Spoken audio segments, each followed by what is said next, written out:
Hello everyone, welcome to my channel. So आज की इस वीडियो में हम बात करेंगे क्लास 11 साइकोलॉजी के चैप्टर व्हाट इज साइकोलॉजी के बारे में। अगर आपने इस वीडियो के पहले 2 पार्ट्स नहीं देखे हैं तो आपको उसका लिंक डिस्क्रिप्शन में मिल जाएगा। वीडियो अच्छी लगी तो इसको अपने फ्रेंड्स के साथ शेयर करना, वीडियो को लाइक कर देना और चैनल को सब्सक्राइब कर देना। अभी के लिए चैप्टर को शुरू करते हैं। अरोया जो है वो एक रेस्टोरेंट में जाती है जहाँ पर वो एक पर्टिकुलर तरीके का फूड देखती है। ये वाला जो फूड है ये बहुत कनेक्टेड है उससे। क्यों? क्योंकि ये उसके पापा लाया करते थे जब वो ऑफिस से आया करते थे। अब उसके पापा है नहीं इस दुनिया में, तो जब वो इस फूड को देखती है तो उसके अंदर काफी सारे नेगेटिव इमोशंस उसको एक्सपीरियंस होते हैं और वो रोने लग जाती है और अपने आंसू को पूछने के लिए वो अपना मुंह नीचे कर लेती है, क्योंकि अभी वो पब्लिक प्लेस पर है और ऐसे में उसको कोई रोते हुए देखे ये उसे अच्छा नहीं लगेगा। तो यहाँ पर उसका ये वाला बिहेवियर जो है कि जहाँ पर वो एक्सपीरियंस कर रही है बहुत ही लॉस को अचानक से और वो रो रही है और आंसुओं को वो छुपा रही है, तो ये कैसे ट्रिगर हुआ? क्योंकि उसने देखा फूड को और फूड को उसने ऐसे परसीव करा, उसके बारे में सोचा कि ये तो मेरे पापा भी लाया करते थे मेरे लिए, और उसके बाद उसे याद आ गई अपने फादर की। सो यहाँ पर हम बात करेंगे स्टिमुलस और रिस्पॉन्स की। स्टिमुलस प्रोड्यूस करता है रिस्पॉन्स को। ये सिंपल रिस्पॉन्स भी हो सकता है और ये थोड़ा सा कॉम्प्लिकेटेड सा भी हो सकता है। डिपेंड करता है स्टिमुलस कितनी इंटेंसिटी का है। कई बार कुछ ऐसी चीजें होती हैं जो ऐसे रिस्पॉन्सेस प्रोड्यूस कर देती हैं जो कि काफी नेगेटिव होते हैं। सो अगर मैं आपसे कहूँ कि माइंड मुझे दिख जाता है और माइंड की एक एग्जैक्ट लोकेशन भी मुझे पता है, तो आप बोलोगे कि दीदी ये ज्यादा हो रहा है ना? आपको माइंड कैसे दिख जाता है हमें तो समझ ही नहीं आ पा रहा। ऐसा तो हो ही नहीं सकता, क्योंकि माइंड की तो लोकेशन एग्जैक्ट होती ही नहीं है और माइंड को तो आप ऑब्जर्व भी नहीं कर सकते। यहाँ पर आपको समझ आ गया कि मैं क्या कहना चाहती हूँ। मैं कहना चाहती हूँ कि माइंड जो है वो डिफरेंट है ब्रेन से। अगर मैं ये कहती कि ब्रेन मुझे दिख सकता है तो आप कहते हाँ जरूर दिख सकता है, क्यों नहीं। माइंड में हम बात करते हैं मेंटल प्रोसेसेस की, जैसे कि थिंक करने की एबिलिटी की, कुछ याद करने की एबिलिटी की, चीजों को एक पर्टिकुलर तरीके से परसीव करना यानी मीनिंग देना इंफॉर्मेशन को जो आपको मिल रही है अपने सेंसेस के थ्रू। तो ये सारी चीजें हो रही हैं, लेकिन ये वाली चीजें जो है वो ब्रेन से भिन्न है, ब्रेन की एक्टिविटी से भिन्न है। तो यहाँ पर माइंड की अपनी एक अलग से एग्जिस्टेंस है और माइंड में जिसमें हम काफी सारी चीजें इमेजिन भी कर सकते हैं, उसका रिलेशन हम देख सकते हैं बिहेवियर के साथ। बिहेवियर माने कोई भी रिएक्शन जो आप करते हो किसी ट्रिगर की वजह से। वो ट्रिगर हो सकता है इंटरनल भी और एक्सटर्नल भी। अब हमारा माइंड या हमारे मेंटल प्रोसेसेस कैसे रिलेटेड है हमारे बिहेवियर से या उन एक्शन से जो हम कर रहे हैं। तो मान लो आप अभी अपने माइंड में एक इमेज लेकर आओ कि मैं कल अपनी प्रेजेंटेशन में बहुत अच्छा परफॉर्म करूंगा, और आप इस चीज को सोचो, काफी देर तक आप इसको सोचो, विजुअलाइज आप कर रहे हो, और जब आपकी प्रेजेंटेशन होने का टाइम नजदीक आया तब भी आपके माइंड में चल रहा था कि मैं इसको अच्छे से कर रहूंगा। जब आपने वो वाला टास्क जो दिया हुआ था किया प्रेजेंटेशन का, और आपका बिहेवियर किस तरीके का था कि आप बहुत कॉन्फिडेंटली आंखों में आंखें डालकर लोगों से बात कर रहे थे, आपके शब्द नहीं लड़खड़ा रहे थे, आपकी स्पीकिंग का जो रेट था वो अच्छा था, ऐसा लग रहा था कि आप बहुत कॉन्फिडेंट हो अपने इस अप्रोच को लेकर। ये आप इसीलिए कर पाए क्योंकि आप पॉजिटिव विजुअलाइजेशन कर कर गए थे और आपको ये बिलीव था कि क्योंकि मैंने अपने आप को उस बिहेवियर को करते हुए सक्सेसफुली इमेजिन किया है, तो अब वो इमेजिनेशन जो है रियलिटी बन गई जब वो आपके बिहेवियर में आई। तो ऐसे में इन्फ्लुएंस होता है मेंटल प्रोसेसेस का। जो आप सोचते हो उस तरीके से ही आप बिहेवियर करते हो। अगर आप नेगेटिव मेंटल प्रोसेसेस करने लग जाओ, थिंकिंग आपकी बहुत नेगेटिव हो जाए कि मेरी लाइफ जो है बर्बाद हो गई, मेरा और कुछ नहीं हो सकता, मैं एक फेलियर हूँ, तो आपका बिहेवियर कैसा होगा कि अगर आपको कोई टास्क मिलेगा और आप कहोगे कि यार इसको मैं कल कर लेता हूँ, इसको मैं डिले कर लेता हूँ, मैं सो जाता हूँ अभी, तो यहाँ पर माइंड में जो भी चल रहा है उसका इन्फ्लुएंस होगा बिहेवियर पर। साइकोलॉजी की जर्नी को समझने के लिए समझते हैं ये कुछ पर्सपेक्टिव जो साइकोलॉजी में काफ़ी फेमस माने जाते हैं। शुरुआत होती है 1879 में, जहाँ पर विल्हेल्म वुंड जो कि हैं फादर ऑफ साइकोलॉजी, उनके द्वारा स्टैब्लिश की जाती है पहली साइकोलॉजी की लेबोरेटरी लेप्जिग जर्मनी में। और इसकी वजह से पॉसिबल हो पाता है साइकोलॉजी के किसी भी फिनोमेना को पढ़ पाना ऑब्जेक्टिवली और इन कंट्रोल्ड कंडीशंस में। ये दोनों चीज़ें क्या होती हैं ये आपको पता लगेगा जब आप पिछली वीडियो देखोगे।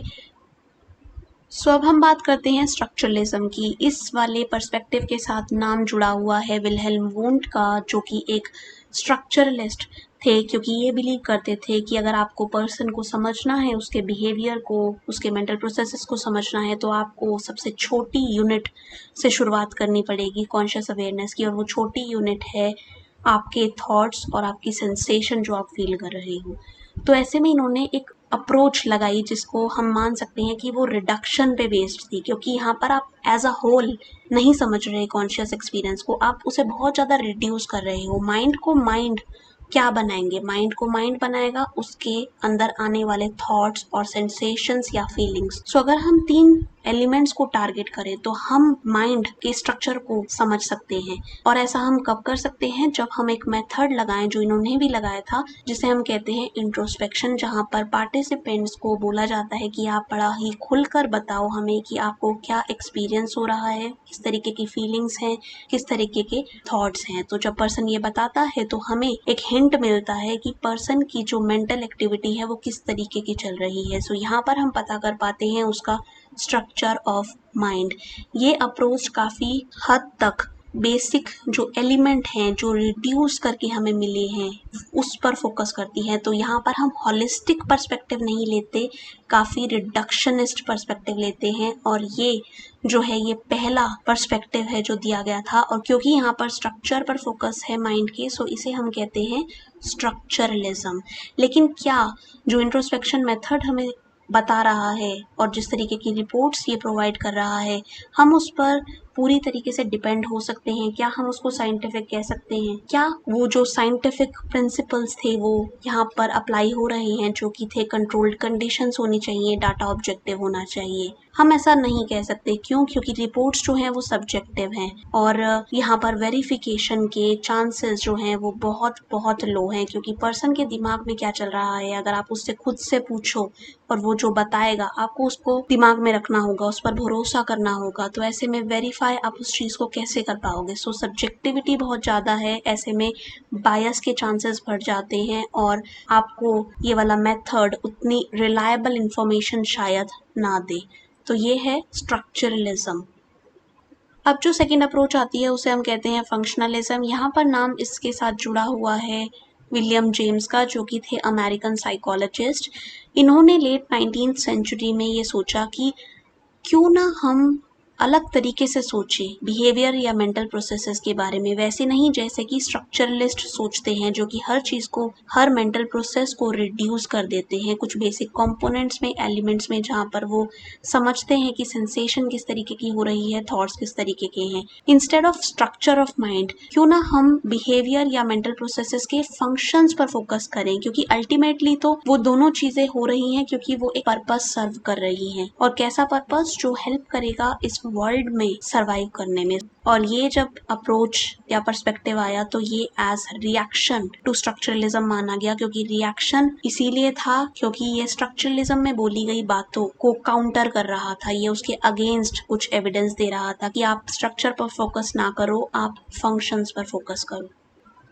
सो अब बारी आती है गेस्टॉल्ट साइकोलॉजी को समझने की। गेस्टॉल्ट साइकोलॉजी जर्मनी में जब स्टैब्लिश हुआ अर्ली 20th सेंचुरी में, तो इसने स्ट्रक्चरलिस्ट अप्रोच में की गई कुछ बातों को नकार दिया, जैसे कि रिडक्शनिस्ट पर्सपेक्टिव को। रिडक्शनिस्ट पर्सपेक्टिव माने जब स्ट्रक्चरलिज्म में बिलीव करने वालों ने बोला कि आपको अगर मेंटल प्रोसेसेस और एक्सपीरियंसेस को जानना है पर्सन के, तो आपको उन मेंटल प्रोसेसेस और एक्सपीरियंसेस को ब्रेक डाउन करना पड़ेगा, कुछ बेसिक कंपोनेंट्स बनाने पड़ेंगे, और उन कंपोनेंट्स को स्टडी कर कर ही आप पर्सन के माइंड के स्ट्रक्चर को समझ सकते हो। गेस्टॉल्ट ने उसका अपोजिट बोला। इन्होंने बोला आपको किसी की मेंटल प्रोसेसेस को समझना है, एक्सपीरियंसेस को समझना है, आप एक होलिस्टिक अप्रोच लगाओ। होलिस्टिक माने एज अ होल आप उस चीज़ को समझो। एक और चीज़ इन्होंने बोली कि परसेप्शन जो होता है, परसेप्शन मतलब जब आप इंफॉर्मेशन जो इन्वायरमेंट से रिसीव कर रहे हो उस इंफॉर्मेशन को मीनिंग देते हो तो वो कहलाता है परसेप्शन। और वो परसेप्शन जो है जब आप कर रहे होते हो सो आप बस इंफॉर्मेशन ही नहीं ले रहे होते अपने इन्वायरमेंट से, आप उसको एक मीनिंग भी दे रहे होते हो। तो इसको हम समझते हैं एक एग्जाम्पल के थ्रू। आपको यहाँ पर एक इमेज दिख रही है, इसमें कुछ छोटे छोटे से सर्कल्स हैं, कुछ सर्कल्स एक दूसरे के पास हैं और कुछ थोड़े दूर हैं, कुछ में गैप्स भी आपको दिख सकते हैं। सो जब आपका माइंड इस चीज को मीनिंग दे रहा है तो वो इसको एज अ वर्ड समझ रहा है कि ये एक वर्ड लिखा हुआ है, ये ऑटोमेटिकली उन गैप्स को भर रहा है जो यहाँ पर हैं। तो ऐसे में आपको ये पता लग गया ना कि ये बस एलिमेंट्स को ही नहीं देख रहा, ये अपने आप भी उन एलिमेंट्स को ऑर्गेनाइज कर रहा है ताकि ये एज अ होल उस इंफॉर्मेशन को समझ सके। तो ऐसे में पर्सन के एक्सपीरियंसेस भी एज अ होल ही आपको समझ आ सकते हैं, रिडक्शन करके आपको कुछ नहीं मिलने वाला। तो इनका एक जो टैग लाइन है वो ये रहता है कि whole is greater than sum of its part. ये आपको याद रखना है, ये आपके एग्जाम में भी आ सकता है। अब जो पर्सपेक्टिव आता है उसे हम कहते हैं बिहेवियरिज्म। इसके साथ जो नाम जुड़ा हुआ है वो है जॉन वॉटसन और स्किनर का। जॉन वॉटसन ने 1910 में जब देखा कि किस तरीके के पर्सपेक्टिव साइकोलॉजी में चल रहे हैं, तो वो देख रहे थे स्ट्रक्चरलिस्ट पर्सपेक्टिव, फंक्शनलिज्म।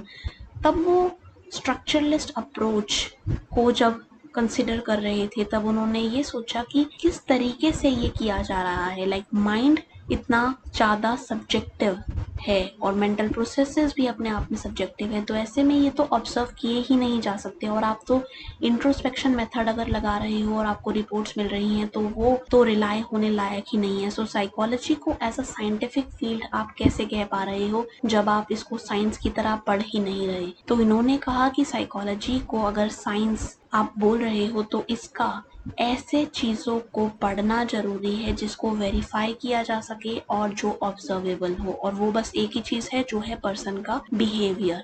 बिहेवियर ऐसा जो कि दिख रहा है बाहर, तो बिहेवियर होना चाहिए फोकस। साइकोलॉजी में बिहेवियर को ही स्टडी करो, उसी को जानने की कोशिश करो ताकि आप पर्सन के मेंटल प्रोसेसेस को समझ पाओ। सो ये एक रिएक्शन की तरह आया। स्ट्रक्चरलिज्म में जो बोला गया, जो इंट्रोस्पेक्शन मेथड दिया गया, उसके अगेंस्ट ये वाली अप्रोच थी जहाँ पर सीधा ही नकार दिया गया कि आप कॉन्शियसनेस को या माइंड के स्ट्रक्चर को इतना सब्जेक्टिव होकर नहीं समझ सकते और बिना साइंटिफिक मेथड का यूज किए। तो इन्होंने जो है फोकस किया ऑब्जर्वेशन पर, किस चीज की, बिहेवियर की। और यहाँ पर इन्होंने बोला कि पर्सन का बिहेवियर जो है वो सबसे ज्यादा इन्फ्लुएंस होता है पर्सन के इन्वायरमेंट से।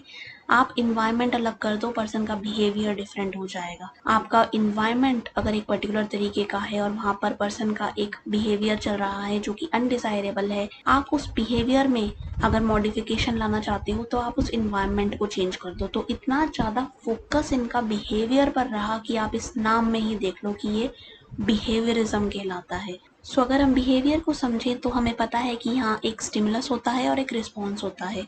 स्टिमुलस ऐसा कुछ इवेंट है या चीज़ है जो इन्वायरमेंट में हो रही है, और रिस्पॉन्स उसके रिएक्शन में किया जाने वाला कोई रिएक्शन। तो बिहेवियर जो है उसको हम इसी तरीके से समझ सकते हैं। सो वॉटसन के अलावा यहाँ पर एक और फिगर है जिन्हें हम कहते हैं BF स्किनर।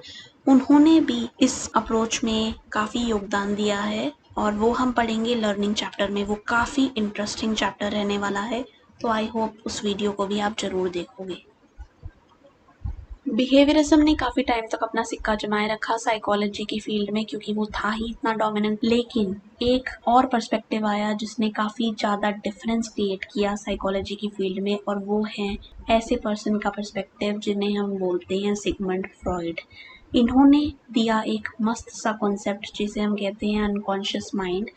अनकॉन्शियस माइंड एक ऐसा स्टोर हाउस है आपके दिमाग का जो आपके सारे इम्पल्सेस, थॉट्स, फीलिंग्स, डिज़ायर्स जो कि अनएक्सेप्टेबल हैं और इजीली प्रोसेस आप नहीं उसको कर सकते क्योंकि वो एंजाइटी आपको देख रहे हैं, आप उन सब चीज़ों को उस माइंड में रखते हो। और इनको समझना इतना आसान नहीं होता, ना ही इन चीज़ों तक पहुंच पाना इतना आसान होता है। तो ऐसे में कई सारे टेक्निक्स लगाकर ही आप अनकॉन्शियस में रहने वाले इस मटेरियल के बारे में जान सकते हो। इन्होंने जब ये अनकॉन्शियस माइंड वाला पर्सपेक्टिव दिया तो ये काफ़ी डिफरेंट अप्रोच थी क्योंकि इन्होंने बोला कि पर्सन जो बिहेवियर कर रहा है, आप उस पर्सन के बिहेवियर के पीछे जो कॉज है जब उसको समझने बैठोगे तो आप ये पाओगे कि कुछ कॉजेस ऐसे हैं जो पर्सन के खुद के कंट्रोल से बाहर हैं, उसकी अवेयरनेस से बाहर है, क्योंकि ऐसे फोर्सेस हैं जो कि अनकॉन्शियस हैं। सो अनकॉन्शियस में कोई मटेरियल है जो आपके बिहेवियर को गाइड कर रहा है। तो आपको उन फोर्सेस को समझना होगा अगर आप पर्सन के बिहेवियर को और एक्सपीरियंसेस को समझना चाहते हो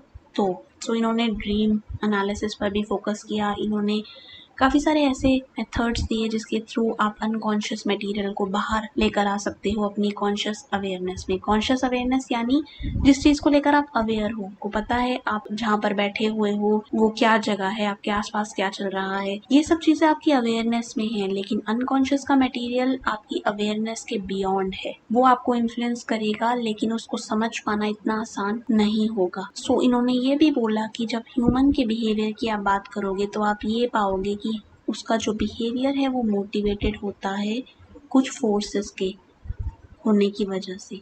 ये कैसे फोर्सेस हैं? ये हो सकती हैं डिज़ायर्स जो कि हैं सेक्सुअल नेचर की या फिर एग्रेसिव नेचर की। इसके अलावा इन्होंने ये भी बोला कि चाइल्डहुड एक्सपीरियंसेस डिटरमाइन करते हैं पर्सन की एडल्ट पर्सनैलिटी, यानी जो आप अभी एज एन एडल्ट हो वो आप इसीलिए हो क्योंकि आपके चाइल्डहुड में कुछ एक्सपीरियंसेस रहे हैं जिनका फ़र्क आपको इस टाइम देखने को मिल सकता है। सो यहाँ हम बात कर रहे हैं साइकोडायनामिक थ्योरी की। साइको एनालिसिस जो है इसमें एज अ सिस्टम दिया गया है जिसका यूज़ होता है मेंटल डिसऑर्डर्स को क्योर करने में।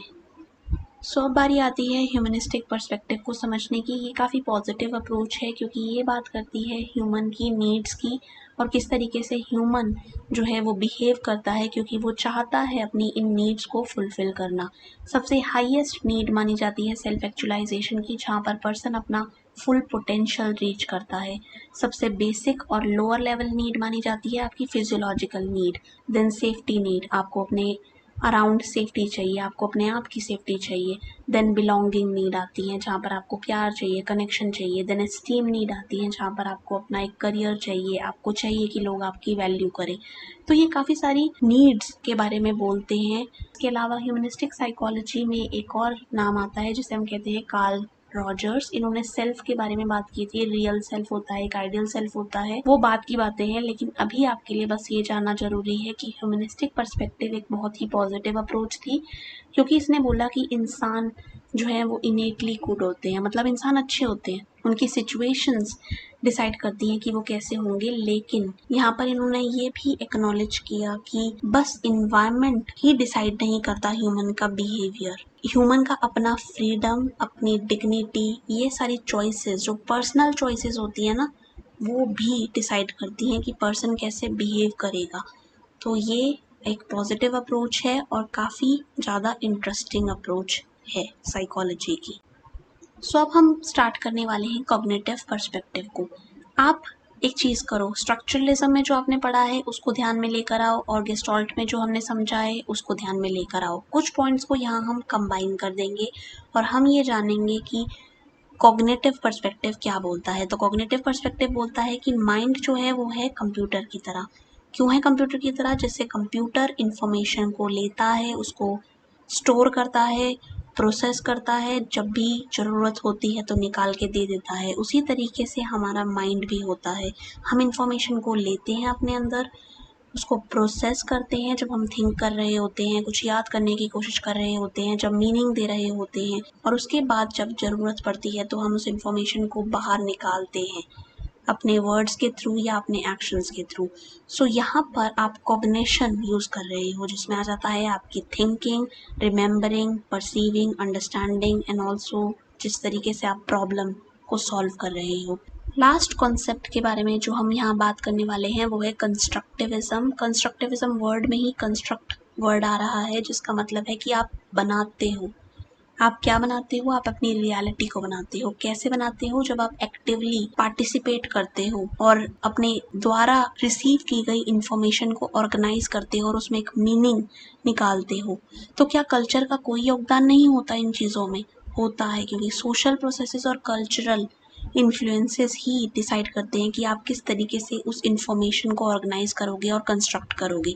तो ऐसे में माइंड जो है वो तभी बन पाया है जब आपने इंटरैक्शंस किए हैं अपने इन्वायरमेंट के साथ, एडल्ट्स और चिल्ड्रन के बीच में जो इंटरैक्शन रहे हैं उन्होंने बहुत हेल्प की है चाइल्ड की अपनी रियलिटी को कंस्ट्रक्ट करने में।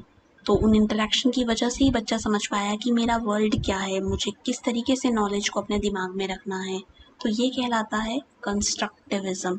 सो आई होप आपको ये वीडियो अच्छी लगी होगी। मिलते हैं अगली वीडियो में जहाँ हम बात करेंगे साइकोलॉजी इन इंडिया की।